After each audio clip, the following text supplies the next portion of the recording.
Bonjour Isabelle, je me présente, je suis Claudine Martin, ma collègue Sophie Véraud. Nous sommes toutes les deux travailleuses sociales à la direction de santé publique du CIUS de l'Estrichu. D'abord, je veux que vous sachiez, je suis honorée de vous rencontrer. Je suis même à la limite très privilégiée, puis merci beaucoup d'être là. Merci énormément de me recevoir. C'est un plaisir d'être là et aussi un honneur parce que vous êtes sur le terrain et vous travaillez au quotidien avec les professionnels et c'est tellement important, tellement utile. Et bonjour Sophie. Bonjour, ça me fait plaisir. Donc oui, nous sommes en fait une équipe de 24 intervenantes psychosociales qui travaillons dans toute la région de l'Estrie. Avec des partenaires qui viennent des centres de services de garde, des CPE, des écoles primaires, des écoles secondaires, les écoles postsecondaires, donc les écoles aux adultes, et aussi un cégep de la région de l'Estrie avec lequel on travaille. En fait, on déploie une offre de services dans les milieux scolaires et les CPE qui vise à mettre l'emphase sur le développement d'une relation solide, saine et sécuritaire entre l'adulte et l'enfant. Notre offre de service est vraiment en lien avec le travail qu'on fait auprès des adultes pour qu'ils comprennent bien qu'est-ce que c'est un enfant, comment intervenir auprès d'un enfant avec une approche notre approche à nous, c'est l'approche positive, qui touche les 3 concepts, dont la bienveillance, l'empathie et la saine fermeté. Mais à travers tout ça, il y a des thèmes avec lesquels on travaille auprès des adultes, au niveau du développement du cerveau, l'attachement, la théorie de l'attachement. Donc, on se réfère beaucoup aussi au niveau des recherches pour être en mesure de pouvoir mettre en place avec ces milieux-là des actions concrètes par milieu. C'est jamais la même chose qui se passe d'un milieu à l'autre. Ça dépend du besoin du milieu. Et on co-construit. On travaille dans le fond pour faire avec et ensemble avec le milieu.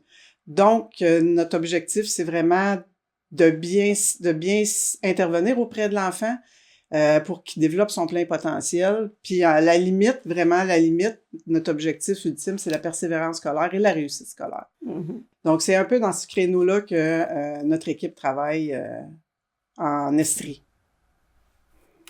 Donc, ça nous fait vraiment plaisir de vous avoir avec nous aujourd'hui, pour nos partenaires d'ailleurs.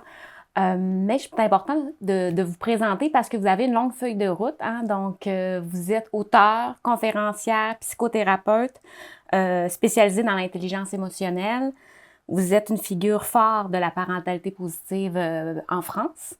Vous êtes engagée au niveau de la non-violence dans l'éducation des enfants, dans l'enseignement des compétences émotionnelles et sociales depuis maintenant 40 ans. Et on peut voir aussi là, que vous êtes auteur d'une 50aine de livres, là, évidemment qu'on a quelques-uns ici. Donc, c'est un grand plaisir de vous avoir avec nous. Merci. Donc, on a dit que vous êtes spécialisé au niveau de l'intelligence émotionnelle. C'est un mot qu'on entend souvent, mais j'aimerais que vous nous dites, vous, ça signifie quoi pour vous, l'intelligence émotionnelle, pour qu'on puisse mieux comprendre? Alors, intelligence, c'est la capacité à comprendre et à utiliser ce qu'on a comme information. Et donc l'intelligence émotionnelle, c'est toutes sortes de capacités qui sont des capacités de comprendre ce qui se passe à l'intérieur de notre corps, à l'intérieur de nous, et comprendre ce qui se passe pour les autres. Et donc l'intelligence émotionnelle, c'est à la fois savoir, ah, tiens, là je suis en train de ressentir ça, c'est telle émotion, et ça vient de quoi? Qu'est-ce qui s'est passé qui a pu déclencher ça? Donc c'est à la fois savoir nommer ce qu'on est en train de vivre, mais aussi se comprendre véritablement. Comprendre, ah tiens, quand il se passe ça, alors voilà ce qui se passe à l'intérieur de moi et voilà comment je peux l'exprimer avec autrui. Savoir aussi, en regardant autrui, en interagissant avec autrui, identifier quel est l'impact de mes comportements sur les autres et quel est l'impact des comportements des autres sur moi, sur mes émotions, sur mes comportements, sur mes pensées. Et donc l'intelligence émotionnelle, c'est tout ce qui va me permettre de comprendre les enjeux relationnels, les enjeux de tout ce qui se passe dans mon corps et en interaction avec autrui. Ça me permet d'être plus à l'aise avec moi-même et d'être plus à l'aise avec les autres. C'est aussi développer l'empathie, des capacités d'écoute, c'est savoir accompagner quelqu'un qui est piégé par exemple dans une réaction émotionnelle jusqu'à sortir de cette réaction émotionnelle qui l'enferme et pouvoir se sentir apaisé. Voilà, c'est toutes ces compétences-là. Et donc, comme toutes les intelligences, eh bien, ça se nourrit, ça s'apprend, les compétences émotionnelles. Et les adultes qui accompagnent ces enfants-là, c'est quoi leur rôle à jouer justement pour leur permettre aux enfants de développer cette compétence-là, cette capacité-là à entrer en relation de cette façon-là? Mais étant donné que ces compétences, elles s'apprennent, il y a des fonctions qui sont innées, bien sûr. L'empathie, c'est inné. Mais si je suis juste empathique, mais que je ne sais pas maîtriser mon empathie, que je n'ai jamais appris à savoir identifier à quel moment je l'exerce, à quel moment je l'exerce pas, etc., bien du coup, c'est une compétence qui peut même se retourner contre moi. Je peux me retrouver à être dans la contagion émotionnelle avec d'autres. Donc, nos capacités innées, si elles ne sont pas éduquées, eh bien, ça risque de tout se retourner contre moi et de ne pas me permettre de me sentir bien avec moi-même et avec les autres. Donc, concrètement, l'adulte est essentiel pour enseigner à un enfant. Pas que l'adulte, hein, les autres enfants aussi, d'autres âges, ça c'est extrêmement important aussi. En fait, toutes nos interactions avec autrui vont nourrir nos compétences. Mais le rôle de l'adulte, surtout l'adulte qui est en charge d'accompagner, d'accueillir et d'accompagner un enfant, eh bien, quand l'enfant est tout petit, c'est un rôle de co-régulation. Un tout petit, on le sait, vous me disiez que vous travaillez beaucoup à enseigner le développement du cerveau d'un enfant. Aujourd'hui, les neurosciences nous disent que le cerveau d'un enfant, ce n'est pas du tout la même chose que le cerveau d'un adulte. Et un tout petit bébé n'a pas encore les capacités de régulation émotionnelle. Et donc, il peut être envahi par le stress, envahi par toutes sortes de réactions physiologiques, et il n'a pas des capacités de se dire « Ah, je ne peux pas relativiser, je ne peux pas comprendre d'où ça vient, etc. » Donc, j'ai besoin à ce moment-là, en tant que bébé, d'un adulte qui, lui, est tranquille, calme et sécure et qui s'accorde à ce que je suis en train de vivre. Nos cerveaux se coordonnent, ils se synchronisent les uns sur les autres. Donc, lorsque je suis un bébé et que le cerveau d'un adulte se synchronise avec le mien, et ensuite m'emmène à se calmer, eh bien ça m'aide à calmer mon cerveau. En tant qu'adulte, je suis donc dans cette attention à m'accorder à l'émotion de l'enfant, tout en petit à petit, d'abord je m'accorde à l'intensité émotionnelle là où il est, puis petit à petit, je tranquillise mon rythme cardiaque, je tranquillise ma respiration, je me tranquillise à l'intérieur, et du coup le bébé se tranquillise aussi. Il se tranquillise, et puis je peux rajouter des mots. Je vais raconter des choses sur ce qui est en train de se passer. Et petit à petit, je nourris comme ça ces différentes compétences qui vont petit à petit permettre à l'enfant de mettre des mots sur ce qu'il vit, de comprendre les raisons pour lesquelles il vit et puis d'apprendre à réguler. Quand je suis pris par le stress...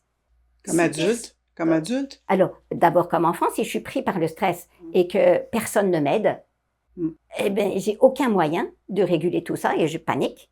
Et du coup, futur adulte, quelque chose me stresse, je ne saurais toujours pas réguler. Je n'aurais pas appris à réguler. Tandis que si, quand je sens ce stress qui m'anime, donc le stress, hop, ça disjoncte, là, il y a l'amygdale, cette petite zone dans le cerveau qui réagit, qui est dans l'alarme.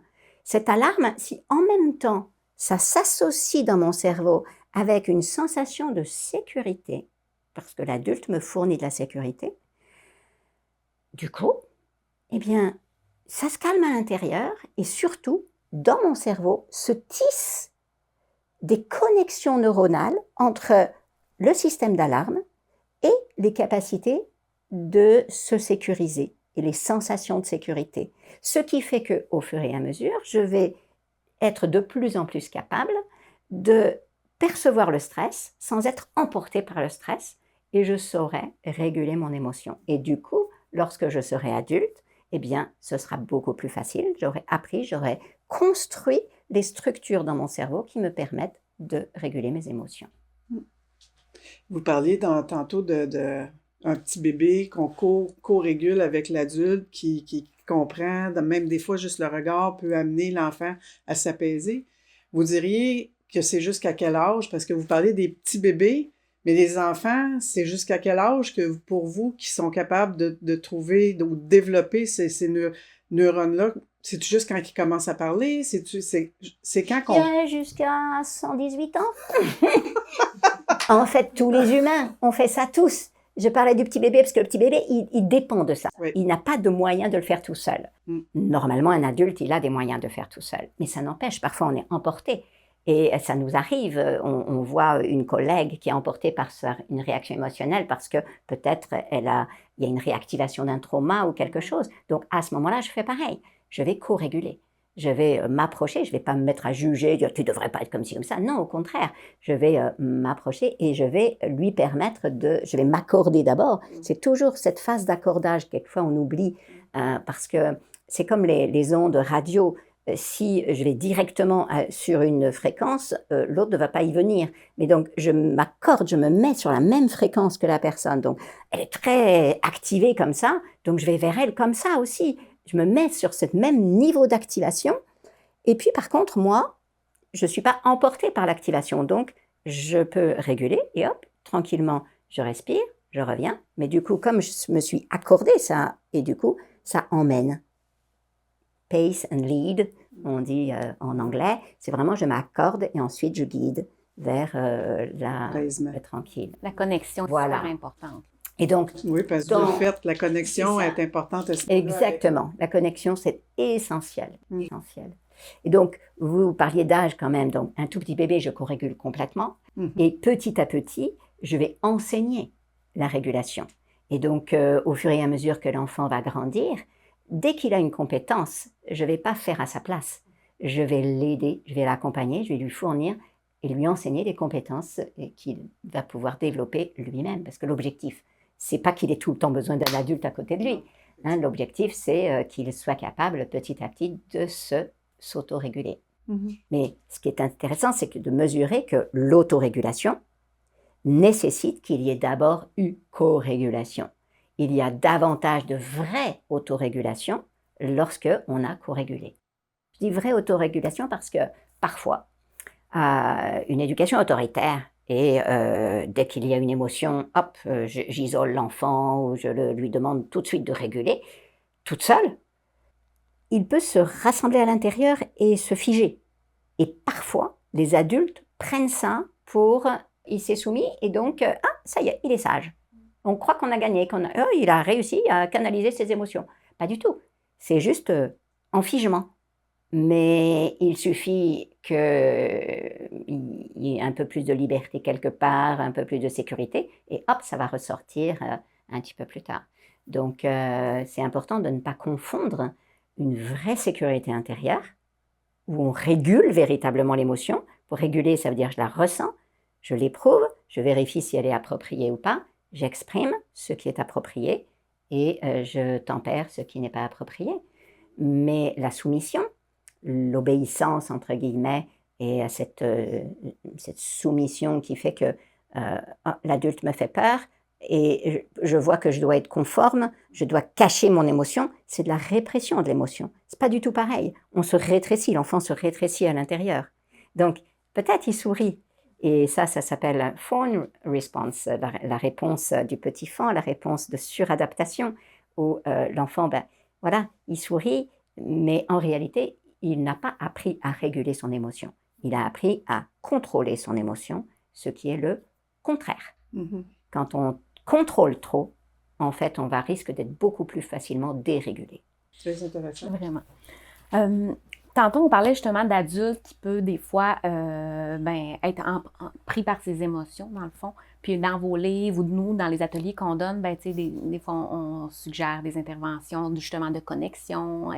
Mais parfois, quand on est pris dans nos émotions, on a l'impression qu'on fait peut-être une intervention qui est imparfaite ou qui n'est pas celle qu'on aurait voulu faire. Mais la question, c'est est-ce que, comme enseignant, comme intervenant, comme parent même, on peut être imparfait, mais quand même contribuer au bon développement des enfants?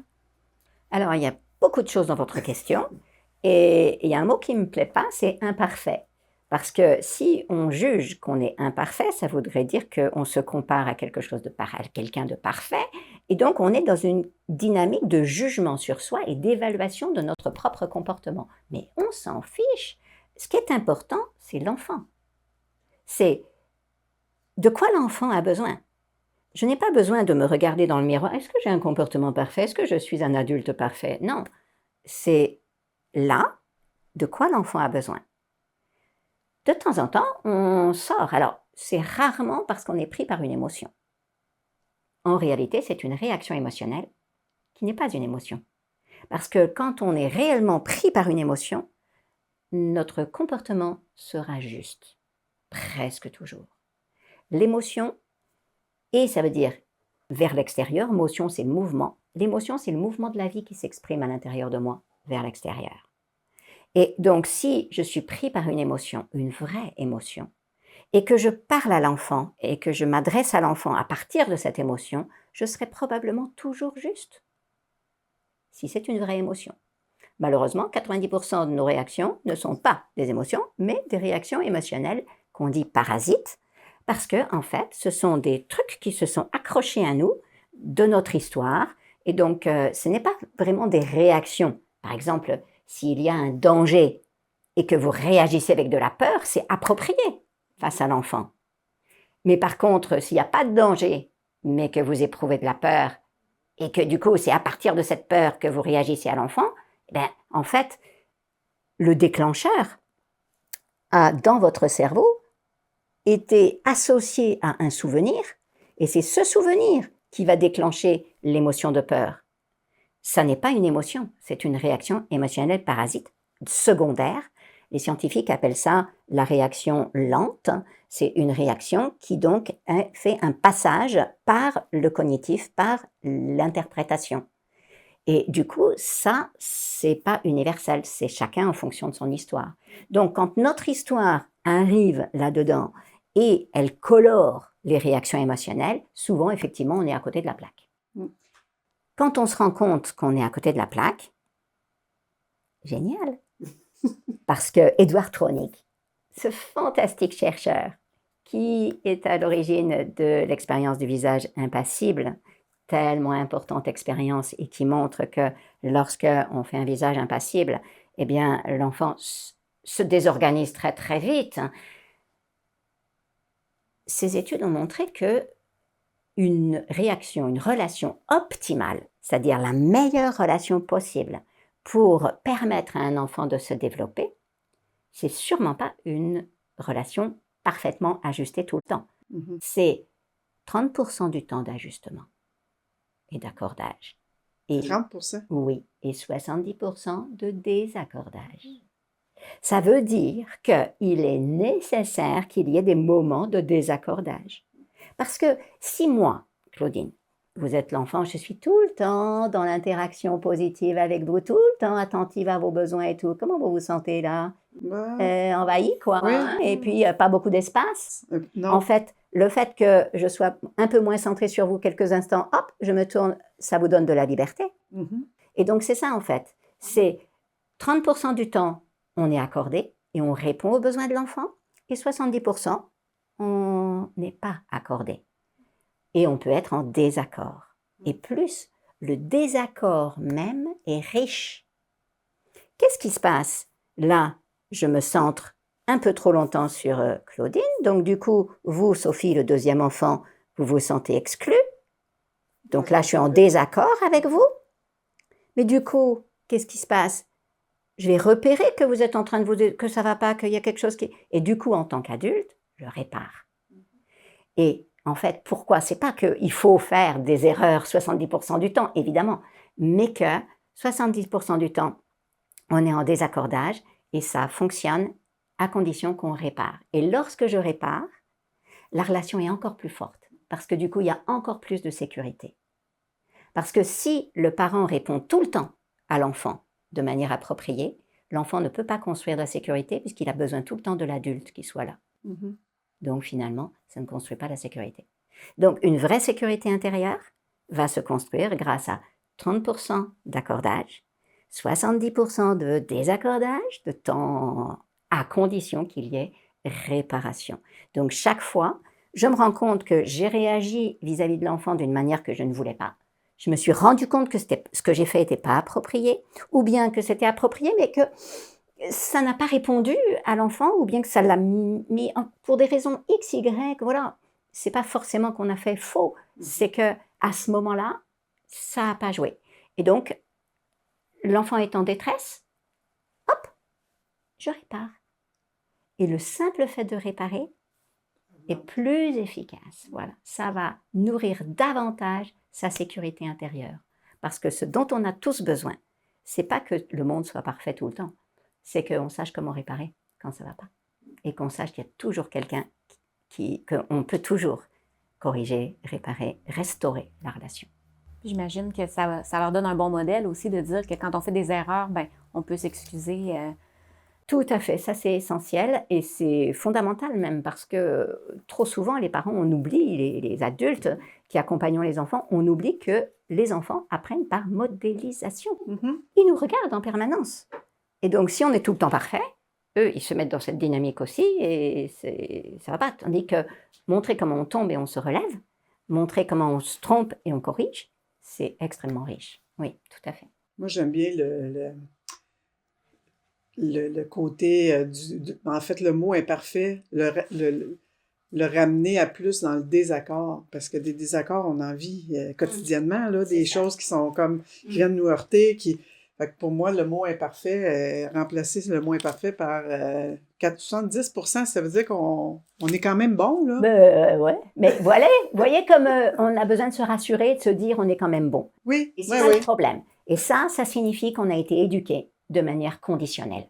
Oui. Nous avons subi, la plupart d'entre nous, une éducation conditionnelle. Tu n'es aimé que si tu es bon, que si tu te conformes, que si ceci, que si cela. Et du coup, on est dans cette recherche. Je dois être parfait, je dois faire plaisir, je dois être efficace, il y a cette pression à être bien. Mais arrêtons de vouloir être quelqu'un de bien. Soyons juste, voilà, en relation les uns avec les autres et en relation avec ce qui se passe là tout de suite.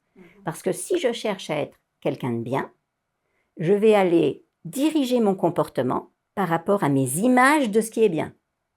Pas du tout par rapport à la réalité de ce que vit l'enfant en face. Donc je vais très certainement être à côté de la plaque par rapport à son besoin.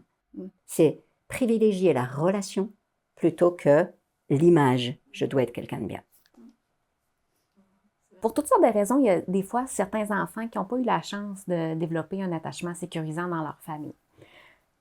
Puis avec les connaissances que vous avez, on se demandait si un éducateur, un enseignant peut faire une différence au point d'activer l'attachement qui n'a pas été activé dans son enfance pour lui permettre de développer ses compétences. Ne me dites pas que vous n'avez pas la réponse. Heureusement que oui. Bien sûr. On veut vous alliez plus loin. Oui, c'est ça. Exactement. Et pour expliquer, j'aime énormément l'image que donne Joanne Lemieux. Et elle dit que le premier attachement qu'on tisse dans l'enfance, eh bien, c'est notre langue, comme notre langue maternelle. Mais c'est pas parce qu'on a une langue maternelle qu'on va pas apprendre d'autres langues. Donc peut-être que je peux avoir appris un attachement désorganisé dans ma toute petite enfance, mais ensuite les personnes que je vais rencontrer dans les différentes structures d'accueil, toutes les personnes qui vont prendre soin de moi, si elles m'enseignent le langage de la sécurité affective, je saurai parler le langage de la sécurité affective. En revanche, c'est vrai que de temps en temps, sous stress, je risque de revenir à ma langue maternelle et que ça, c'est important que l'entourage aussi en soit conscient et que lorsqu'on accompagne des enfants qui ont subi des forts traumatismes dans leur toute petite enfance, même s'ils peuvent être, on peut leur avoir apporté beaucoup de sécurité, on peut leur avoir enseigné à parler vraiment le langage de la sécurité affective et qu'on pense que tout va bien, etc. De temps en temps, on va les voir disjoncter. Ça ne veut pas dire qu'on a été mauvais. Ça ne veut pas dire qu'on n'a pas su faire ou bien que cet enfant est irrécupérable. Non, ça ne veut pas dire tout ça. Ça veut juste dire, ah, momentanément, là, il y a trop de stress et du coup, il n'y a pas les capacités pour pouvoir réussir à parler la seconde langue et il est revenu à cette première langue. Et du coup, notre job, il est encore plus de fournir cette sécurité qui va permettre de diminuer le stress et de revenir dans cette langue. Mais oui, bien sûr, on peut construire un attachement sécure. Et aujourd'hui, on a de plus en plus de thérapies du trauma. Et c'est vraiment fondamental de ne pas s'arrêter à se dire « Ah ben tiens, j'ai été traumatisé, je fais avec ». Non, c'est fini ça. Avant, on s'aménageait, etc.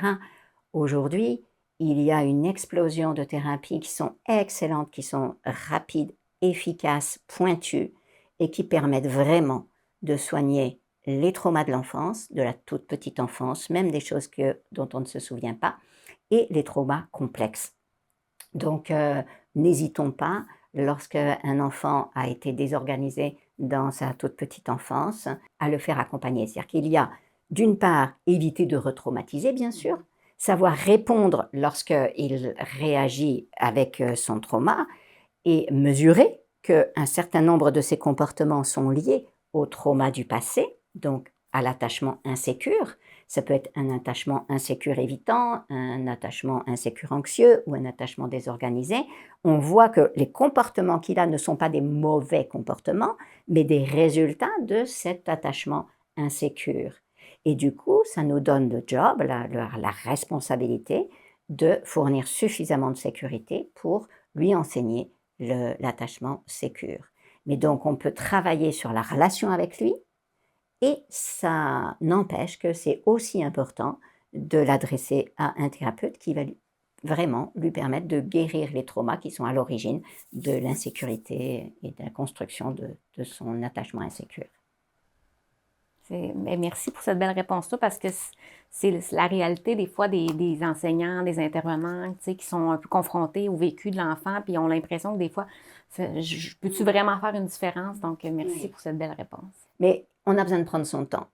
Et j'avais vu dans un film, il y a très longtemps déjà, du docteur Chiquan et avec Joanne Lemieux aussi, et dans ce film, il disait très souvent, les parents adoptants, et donc ça peut être par extension toute personne qui arrive vers il veut donner de la sécurité à un enfant, que ce soit dans un mode de garde, que ce soit une structure d'accueil, quelle qu'elle soit, on a cette responsabilité de l'enfant et on veut lui donner tout l'amour et la sécurité. Et il disait, imaginez que vous êtes une femme, vous venez de perdre votre mari, et le jour des funérailles, vous enterrez votre mari, et à la sortie du cimetière, il y a un nouvel homme qui est là. Maintenant, tu peux m'aimer. Voilà, c'est fini, là, ta vie d'avant, c'est terminé. Je suis là pour toi. Il a beau être absolument génial et avoir tout l'amour du monde, et il est évident que je ne serai pas en état de recevoir. Et donc, du coup, j'ai énormément aimé cultiver cette image parce qu'elle est riche de sens. Et nous, les professionnels, on arrive, qu'on soit enseignant, qu'on soit n'importe, on veut, avec tout notre cœur, donner. Sauf que voilà, c'est pas toujours le moment. Et avant de pouvoir donner, eh bien, il y a besoin que l'enfant puisse procéder un peu de tout ça. Donc, on donne. Surtout, plutôt que donner, on va plutôt recevoir. Ça, c'est aussi quelque chose que j'ai appris, c'est-à-dire qu'on est beaucoup trop à vouloir donner de la sécurité. Et donner, c'est aller vers. Du coup, ça fait peur à l'enfant, surtout s'il a été traumatisé. Et la meilleure façon de donner, c'est en fait d'accueillir, de recevoir. Donc, plutôt que de donner, je vais légèrement, mais donc je regarde en accueillant l'enfant, en l'admirant. Plus j'admire un enfant, plus je le regarde et je vois tout ce qu'il a de beau, plus il va se sentir valorisé, il va se sentir exister de plus en plus, et donc ça va construire sa sécurité intérieure, sans qu'il devienne dépendant de moi pour autant. Parce que si je suis là à le protéger, à vouloir lui donner et compagnie, finalement, d'abord il est obligé de se protéger parce qu'il n'est pas en état de recevoir tout ça, et puis en plus, ça vient pas de l'intérieur de lui. Donc la sécurité, c'est 2 dimensions. La sécurité affective, c'est la connexion avec l'adulte. Donc oui, le lien d'attachement, le lien entre nous, mais c'est aussi la liberté. Si j'ai pas un espace de liberté, d'expression de moi, où je peux, moi, agir librement, je me sens en insécurité. La sécurité, se sentir en sécurité, c'est à la fois être en connexion, ça on y pense en général, on veut fournir de la connexion aux enfants pour qu'ils se sentent en sécurité avec nous, mais on oublie trop souvent que pour qu'il se sente réellement en sécurité, il a besoin de savoir se tenir droit et d'avoir du pouvoir personnel. Donc, une certaine liberté. Exactement.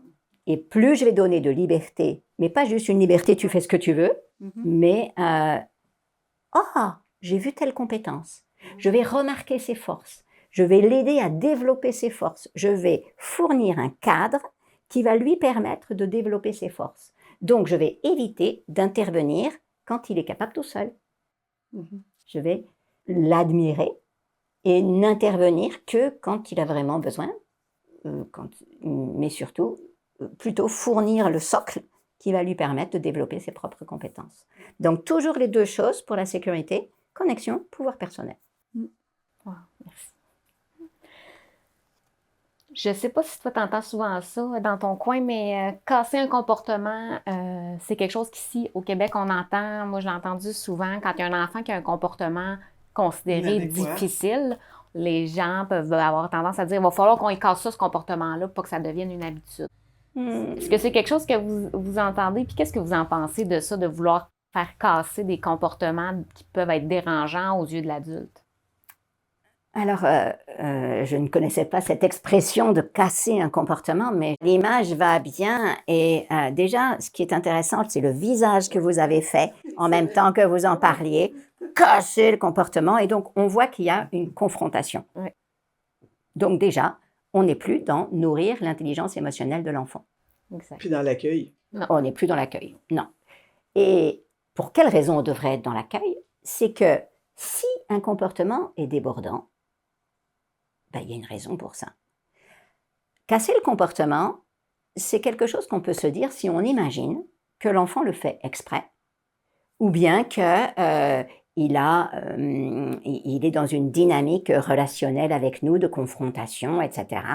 Et du coup, c'est logique un peu dans tout ce système, on se dit, ce comportement-là, il vient, alors de je ne sais pas où, mais on doit arrêter le comportement. Alors, arrêter le comportement, ça, oui. On va dire stop. Interrompre les choses. Mais stop, c'est pas c'est stop. Parce que, pour moi, l'approche positive de l'enfant, c'est zéro tolérance à un comportement débordant. Un comportement débordant, s'il déborde, c'est qu'il y a une raison. Mais peut-être ça vous arrive de faire chauffer du lait dans votre cuisine.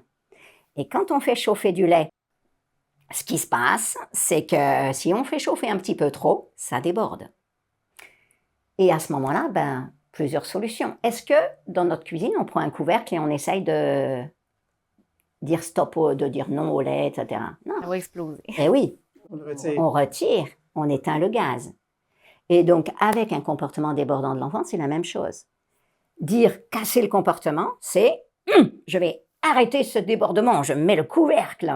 Mais en fait, à force de mettre le couvercle, qu'est-ce qui se passe avec le lait? Ça va juste brûler le fond de la casserole, c'est tout. Et puis, de toute façon, ça va sortir sur les côtés, etc. Et dès qu'on enlève le couvercle, ça repart. Donc, c'est pas approprié. Le problème, c'est que malheureusement, avec le lait, ça marche pas du tout. Mais avec casser le comportement, malheureusement, j'y reviendrai, c'est efficace pour faire cesser les comportements. Donc, du coup, les adultes croient que c'est une bonne idée. Mais si je regarde, en fait, comment éteindre le gaz? Un comportement débordant, il y a une cause. Enfin, il n'y a même pas une cause, il y a une multitude de causes. Et nous, on est l'adulte normalement. Quand on dit « je vais casser le comportement », on n'est pas l'adulte. On est un petit enfant qui est paniqué par le comportement qui déborde et on ne sait pas quoi faire. Et du coup, casser. On cherche à reprendre le pouvoir, en fait. Oui, c'est ça. Mais c'est que du contrôle et du pouvoir. Ce n'est que du contrôle. Ça n'est pas réellement de l'autorité. Et c'est ça aussi qui est important, c'est qu'on perd toute autorité dès lors qu'on va exercer de la force. Casser le comportement, c'est perdre son autorité. Une vraie autorité, elle s'exerce sans avoir besoin de faire la force et elle est liée à la confiance que l'enfant peut faire à l'adulte. Elle est liée à la sécurité affective. L'autorité saine, c'est une autorité de compétence, une autorité naturelle, une autorité qui fait que l'enfant est paumé, hop, il va vers l'adulte, parce qu'il sait que l'adulte fait autorité et saura mieux que lui un certain nombre de choses.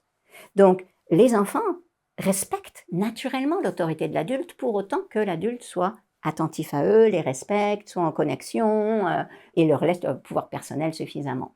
Donc, quand ils sont en sécurité. La vraie autorité, elle est là. Mais malheureusement, comme on ne connaît pas tout ça, eh bien, on a un peu tendance à l'autoritarisme et à cacher le comportement. Donc, mais surtout, on n'a pas répondu aux besoins en dessous. Si le comportement déborde, c'est qu'il y a un gaz allumé quelque part, quoi. Donc, il s'agirait de regarder qu'est-ce qui se passe. Quels sont les besoins de l'enfant qui ne sont pas satisfaits? Qu'est-ce qui a comme nœud dans son cœur? Est-ce qu'il y a de la pression sur lui? Est-ce que le niveau de stress est trop élevé? Et en fait, il y a plusieurs problèmes quand je casse le comportement de l'enfant. C'est que d'une part, moi, je ne distingue pas et je n'aide pas l'enfant à comprendre les motivations. Moi, je ne vois pas les motivations de son comportement. C'est comme si je lui laissais croire, et moi je continue à croire, que les comportements qu'il a sont des comportements voulus, pas bons, quoi, que je vais juger. Mais en plus, c'est comme s'il n'avait pas de racines, comme si c'était par hasard. Puis il se met à sauter sur le canapé, on ne sait pas pourquoi. Mais non, il y a une cause. Et en fait, on disait tout à l'heure combien il est important de nourrir l'intelligence émotionnelle. Et l'intelligence émotionnelle, c'est savoir relier les causes aux conséquences. On accuse beaucoup les enfants d'aujourd'hui de ne pas mesurer les conséquences de leurs actes. Et comment est-ce qu'on veut qu'on mesure les conséquences de l'un si jamais l'adulte ne fait le lien entre « Oh, là, tu as un comportement débordant. Oh, super, c'est intéressant. Cherchons ensemble. À quoi est-ce que ce comportement débordant peut répondre ? Qu'est-ce qui le fait déborder ?» Alors, évidemment que l'enfant ne saura pas répondre à ça. C'est mon job d'adulte. Je disais tout à l'heure, quand on cache le comportement, on n'est plus l'adulte. Si je suis l'adulte, d'abord, comportement débordant, ok, je me calme à l'intérieur parce que souvent, ça me déclenche parce que moi, dans mon enfance, j'ai reçu une éducation autoritaire, etc. Donc, hop, je gère mes propres traumas. Donc, hop, je m'occupe de moi d'abord un petit peu, toujours masque à oxygène sur moi avant de le mettre à l'enfant. Je me tranquillise et ensuite, j'observe. Et je vais accompagner l'enfant. Je vais l'admirer. C'est-à-dire, c'est ça qui est compliqué. C'est-à-dire, au lieu d'être dans une posture comme ça, descendante, ça n'est pas bien ce que tu as fait, mais qu'est-ce qui m'a fichu un gamin pareil? Je me mets complètement à l'envers, je vais inverser la posture et je vais me mettre à l'admirer. Ce que tu viens de faire là, c'est la seule solution que ton organisme a trouvée pour répondre à tes besoins. Je te propose qu'on cherche ensemble. Tes besoins, c'est quoi? Qu'est-ce qui s'est passé avant? Qu'est-ce qui va se passer après? Et notre job d'adulte, il est de donner du sens. Et donc, lors de mon travail, j'ai des clés d'analyse. Voilà, on va regarder, est-ce que c'est du stress? Est-ce que c'est un souci dans son cœur? Est-ce qu'il y a un problème de manque de consigne? Bref, quelle est la compétence qui lui manque? Quel est le besoin? On va chercher ensemble. Et le fait de chercher ensemble, d'une part, ça va l'aider, mais aussi, ça nourrit son intelligence émotionnelle. Et on sait aujourd'hui que ce qui est le plus efficace, mais de loin, pour aider un enfant, un ado, un adulte à être heureux dans la vie et à développer aussi et à réussir les compétences académiques aussi, etc., ce sont les compétences émotionnelles et sociales. Donc, nourrir les compétences émotionnelles et sociales, c'est essentiel. Donc, un comportement débordant, si je casse le comportement, c'est vrai que le comportement va s'arrêter. C'est pour ça que ça continue. Le behaviorisme, ça a marché. Ça marche, malheureusement. L'enfant a un comportement débordant. Il a appris que chaque fois qu'il a ce comportement débordant, il se passe des trucs, donc il y a des conséquences, donc il se fige. Mais c'est important de mesurer qu'il est figé seulement. C'est-à-dire qu'il est figé et il a cette réaction, parce qu'aujourd'hui, dans les réactions de stress, avant on pensait qu'il y avait 3 réactions, fight, flight, freeze, donc attaque, fuite et figement, immobilisation. Aujourd'hui, on en ajoute 2, flop, carrément le malaise vagal, et, ou perte de... Voilà, et puis fawn, qui est donc cette réaction de suradaptation où on se met à aller au-delà des désirs de l'autre. On devient super obéissant. Et en fait, souvent, malheureusement, c'est ça qui va se passer. C'est-à-dire qu'une éducation autoritaire et casser le comportement, ça va déclencher souvent du fawn reflex, fawn response, donc cette réponse de suradaptation, cette obéissance, cette surobéissance. Donc, le parent est content parce que ça arrête le comportement problème. L'enseignant aussi. L'enseignant aussi. Tous les professionnels les adultes sont contents parce que l'enfant est sage. En français, on dit sage comme une image. Oui, au Québec aussi. Aussi? Oui, oui. Ben oui, sauf qu'une image, c'est pas vivant, hein? Une image, c'est pas vivant. Un enfant, c'est vivant. Et donc, une image, c'est pas du tout une bonne idée pour un enfant. S'il est une image, il est figé. Et du coup, il va pas être attentif à ses besoins. Dans la théorie polyvagale de Stephen Porges, il explique extrêmement bien qu'un enfant en bonne santé, ce n'est pas un enfant qui ne bouge pas. C'est un enfant qui joue, qui communique, qui échange, qui bouge, qui fait du bruit. C'est un enfant vivant. Dès lors qu'il est obéissant, probablement il est déjà sous stress et en réaction avec son système parasympathique qui agit. Et donc, quand on est vraiment dans ce système parasympathique et quand même dans cette interaction, parce que je cherche à apaiser, donc c'est vrai, l'enfant va sortir de la punition avec le sourire. Mais en réalité, il est sous stress à ce moment-là. Il est en système vagal dorsal, une partie de lui est figée, et surtout, à l'intérieur de son cerveau, il perd le contact avec lui-même, avec ses besoins, avec ses émotions. Il ne va pas du tout apprendre l'intelligence émotionnelle. Il ne va pas du tout développer ses compétences émotionnelles et sociales. Sauf qu'il va répondre aux besoins de l'adulte. Mais il répond aux besoins de l'adulte. Et c'est pour ça que c'est problématique, parce que du coup, comme il répond aux besoins de l'adulte et que l'adulte doit « mais regardez, ça marche ». Et il y a des études scientifiques qui montrent « regardez comme ça marche bien ». Même donner des coups aux enfants, ça marche. Mais oui, ça marche. C'est pas pour ça qu'il faut le faire. Ça n'en fera pas des adultes construits rendus à l'âge adulte. Et on sait quand même aujourd'hui que plus on contrôle, parce que le casser le comportement, c'est contrôler le comportement. Mais c'est empêcher la maîtrise émotionnelle qui est en dessous et la maîtrise et la gestion de sa propre vie, quoi. On enseigne, on se prive. Et j'aime bien, dans le travail de Gabor Maté, il explique que le trauma, on est en trauma chaque fois que